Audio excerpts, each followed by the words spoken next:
Welcome to The Interviewers, a podcast for experts and influencers with advice and tips for getting booked on podcasts. This show is brought to you by guestexpertsonair.com.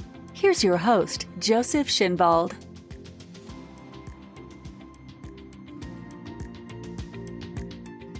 Welcome to today's episode for guest experts who want to jazz up their marketing with podcast appearances. Our topic for the show is how to be a confident leader in your niche. And my guest is Susan Young. Her favorite accomplishment, she states, is being named one of the top 75 badass women on Twitter. Hey, Joseph, thank you for having me on the program and looking forward to our conversation.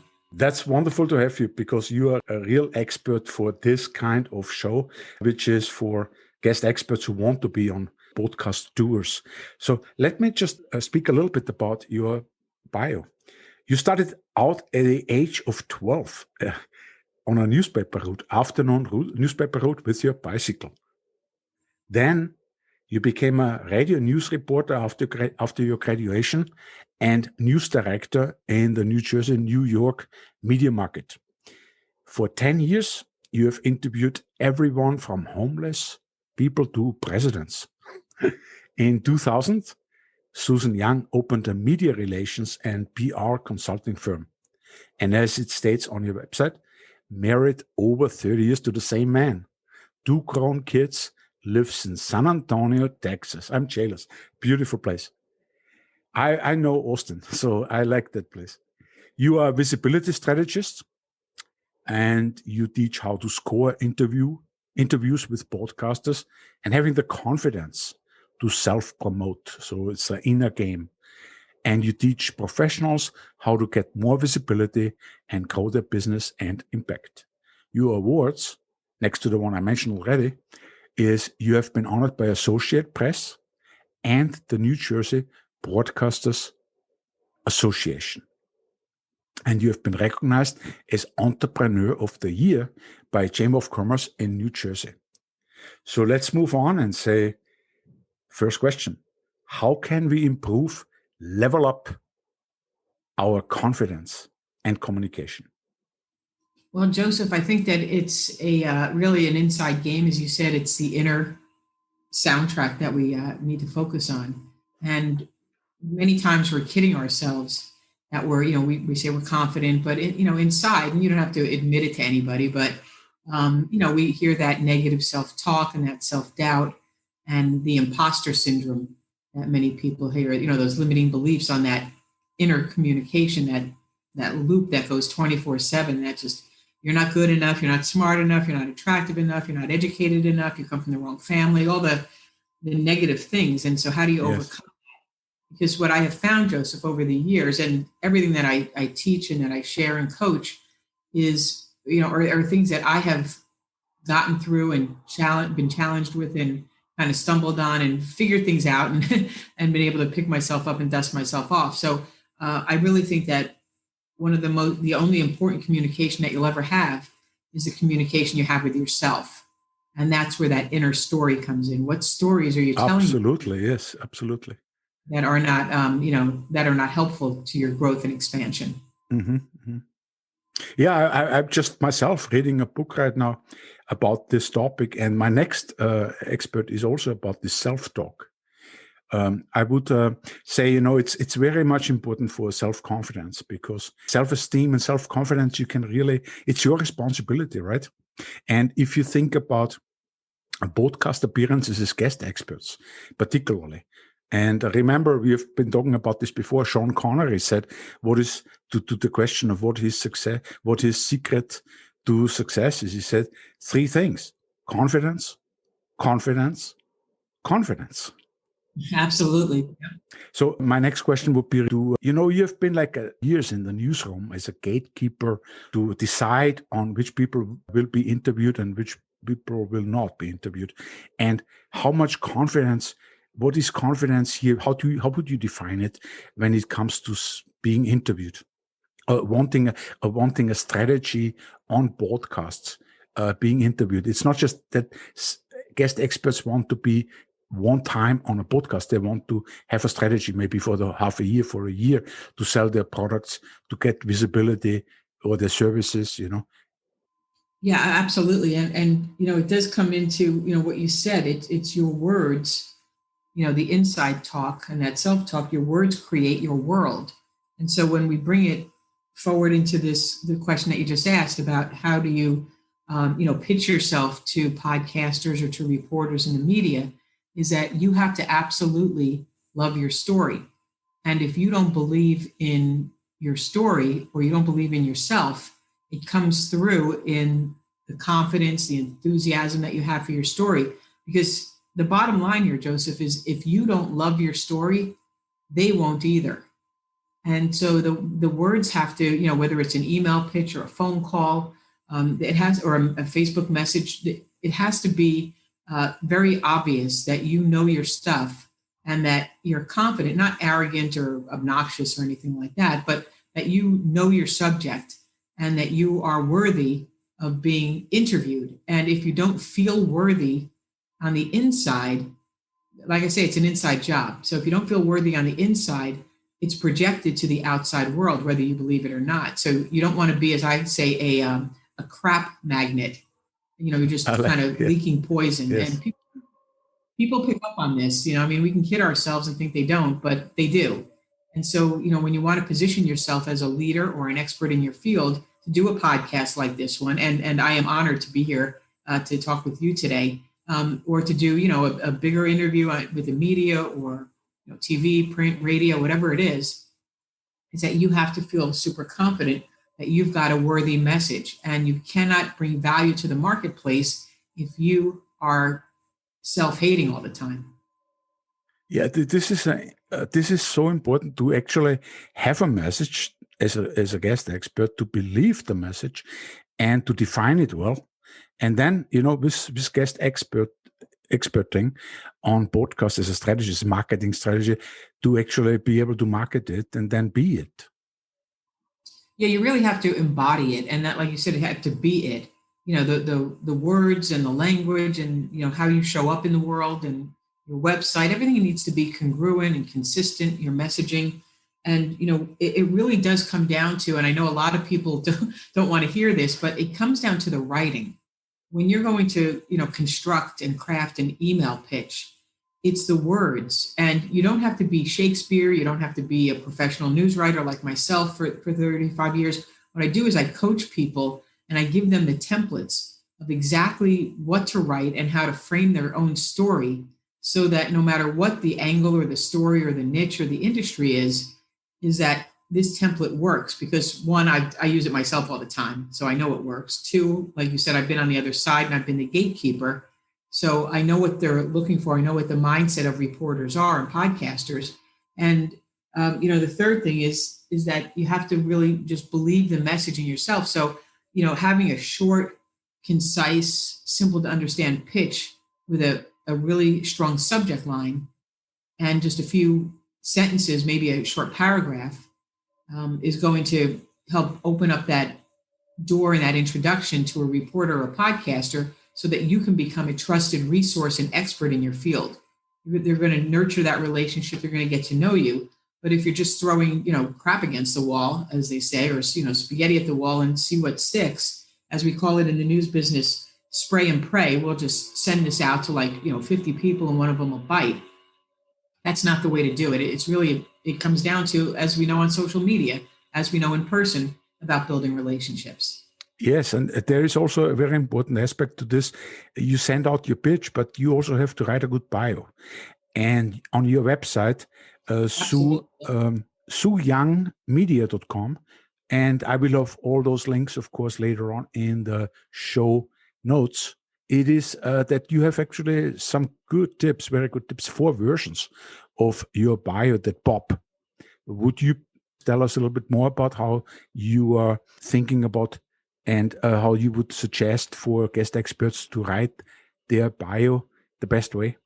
Sure. And that's a really good question, Joseph. I'm glad that you brought that up because, I've been doing this for a long time. For 35 years, I've been in the writing and news business, and 20 years as a coach and an entrepreneur. working with people like the folks in your audience who want to get more attention, want to build their credibility, and make a bigger impact and make more money. And we really have to fine tune. You can have a bio, but you want to have different versions of it, a longer version, a shorter version, knowing that it's custom for the different audiences that you're trying to reach. For instance, the bio that I use for that you see, that the examples I gave on sueyoungmedia.com, are that you might have a bio for your LinkedIn profile, for instance, but when you're introduced, that's not the bio that you want people to read because it's not conversational. It's more of a resume style. It's more Mhm. of a story.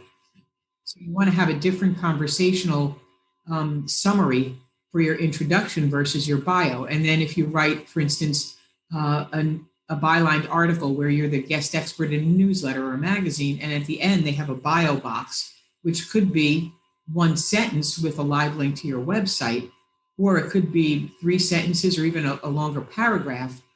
Sometimes when you apply to speak at a conference or on a webinar, they'll say 50 words or 100 words. So you have to be able to, I call it the agony of delete, know what to include, know what to Yes. leave out. Some of the empty words and the things that aren't totally relevant to the audience. So it's always fine tuning a little bit and having those different versions written in advance so that you can be ready when someone says, give me a 50-word bio. Okay, I've got a longer version, I've got a shorter version. Then I've got the introduction when I'm hired to speak or come on a podcast like this, so that it's more conversational and fun versus something that's a little bit drier, like your LinkedIn profile. Yes, very good. I mean, I make the mistake often when I write about anything about me, or even if I do a video on my website. I think first always about myself, and it's really not about myself. It is about others. It's about your market. It's about your audience. Correct? Yeah, and I'm glad that you said that because really, I mean, I'm sure your listeners have noticed that the buzz in social media and in business today for entrepreneurs is storytelling in business. And a lot of people don't know how to do this effectively. And that's, again, what I teach and what I coach is how to tell your story in a way that is the right words in the right order at the right time to the right people so that you'll be able to quickly grab their attention. I call it, I know a lot of, I know a lot about 4-letter words. I was born in Brooklyn, New York, and it's not the vulgar 4-letter words that a lot of people are thinking of, but the nice words that my parents taught to me and my sisters of, help and team and best. And my favorite 4-letter F word is flip. Flip your communication. And it goes to the point that you mentioned just a moment ago of it's not about you, it's about them. You always want to be talking to the pain points of your audience, of your ideal client. So it's not about you trying to, talk about yourself and all your experience. That's wonderful, but they want to know, how are you going to help them? How are you going to help them to solve a problem? How are you going to, what I say, BS, be the solution?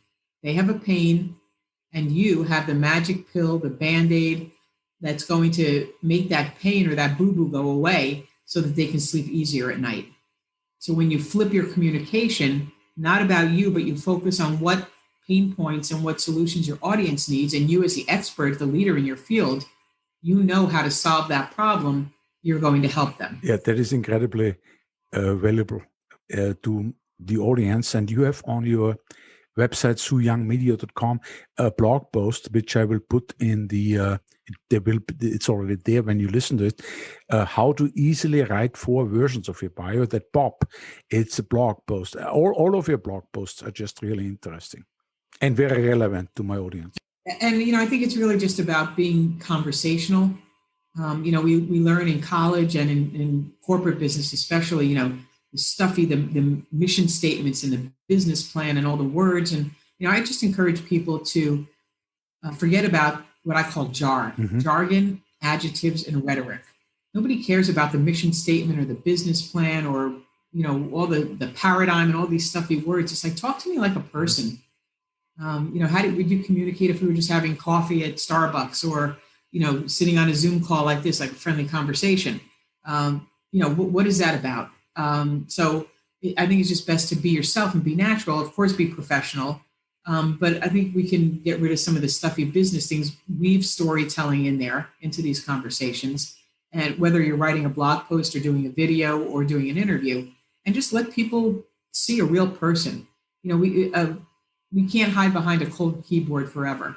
We're still in the end human beings. There is a person sitting on the other side of that keyboard or that mobile device, reading and watching, and you want to connect emotionally as a human being. Yes, and you have another incredible article, which is easily make your point so you feel like a confident leader. Coming back to the topic of this podcast, and it's also connected with sound bites.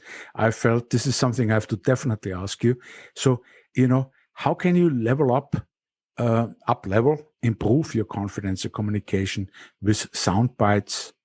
That article on your blog post will be in the notes, of course, in the show notes.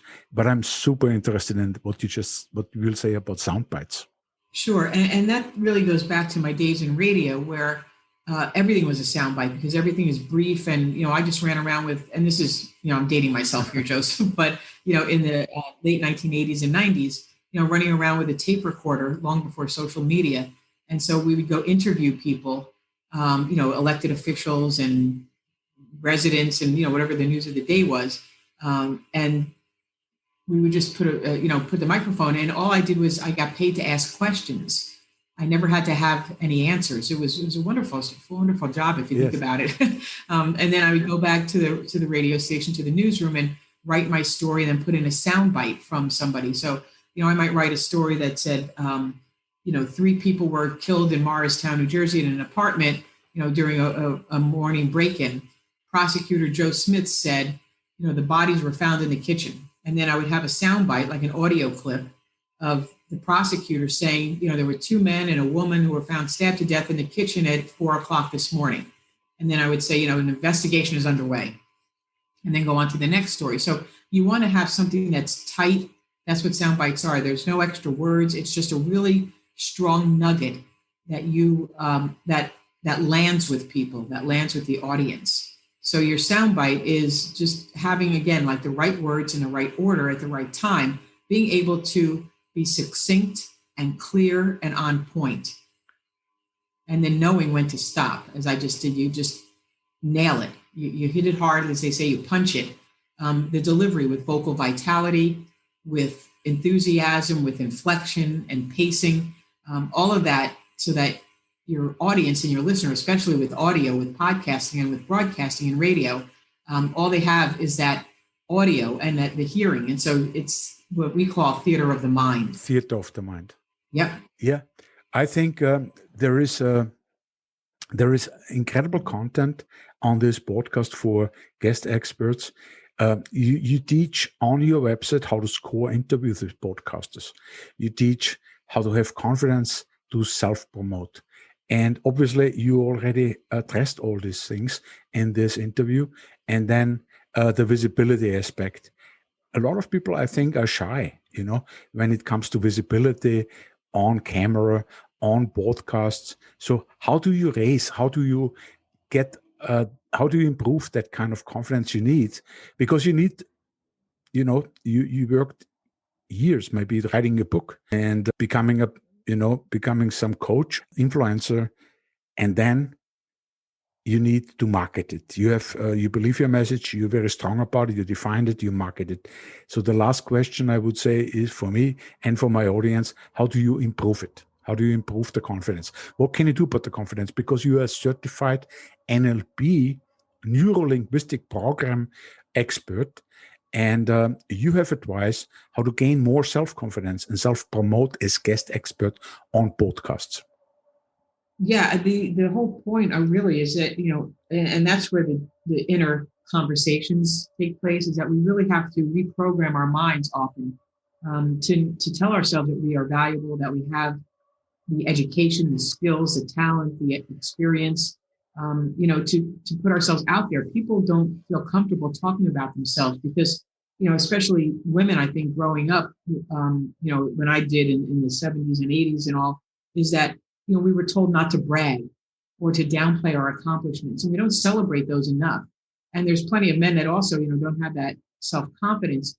that charisma, not to be arrogant or obnoxious or pushy or salesy or awkward, but to be able to weave in a casual conversation what your achievements and accomplishments are. So that's what I teach people and coach people on how to do. So it's just a friendly conversation, but it covers and hits all the bases of what you want to include in your bio, in your introduction.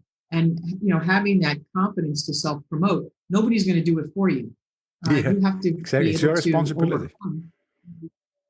Yeah, exactly. And you want to be in business that it's about sales. And I see so many entrepreneurs, as a lot of people I'm sure do too. And, they're online and I don't want to talk about myself. I'm not in sales. Well, you know what? If you want to call yourself an entrepreneur, you have to sell something, and it's not a bad thing. You're helping people and you're being able to make an impact on somebody else's life. And so, there's a lot of issues around money, which we obviously won't go into here, but, people, our relationship with money is often quite sensitive. And so we don't think, again, we're valuable. We have a worthy message. So it all comes back to that inner self-talk and that confidence, but being able to, you don't have a business until you make a sale, and knowing sales and how to present it in a way with NLP techniques and how to build rapport with people and influence them and, have that subtle communication and that friendship that really shifts instead of being that pushy salesperson who is, nobody wants to be around. So there's a lot there, just I think a little bit too much to talk about here in the time that we have together, Joseph, but really good questions. And it's about, having the confidence to talk about your story and in such a way that people are going to be interested when you are interesting. And it's not just talking about yourself, it's about how does your experience connect to their pain point. That's how we bring it full circle. Yes, I agree 100%. And you mentioned that NLP is on your website is going beyond emotional intelligence. I myself, I think that emotional intelligence is often underlooked. It's like you have to see the context of what you're doing, and the context for guest experts is how to market the message. And that's where NLP comes in, even if it's beyond the concept of emotional intelligence. But this is very, very interesting what you just said. I think we have covered a lot of ground here, Susan, and I'm so glad that I got such an expert right away for the show. And really, thank you very much. And I would like to say to my audience that the recap of the show with bullet points will be on the show notes right there where you listen to the show, with the links to Susan's websites mentioned during the interview. And finally, after having thanked Susan again and you as guest experts to listen, I would like to mention that the next podcast will be again about the inner game of being a guest expert on podcasts. It will be with expert Andres Ruiz, who will give us invaluable advice on self-belief and self-talk. Same topic again, so important for the inner game and to be a guest expert on podcast tours. So thank you and goodbye until we meet again.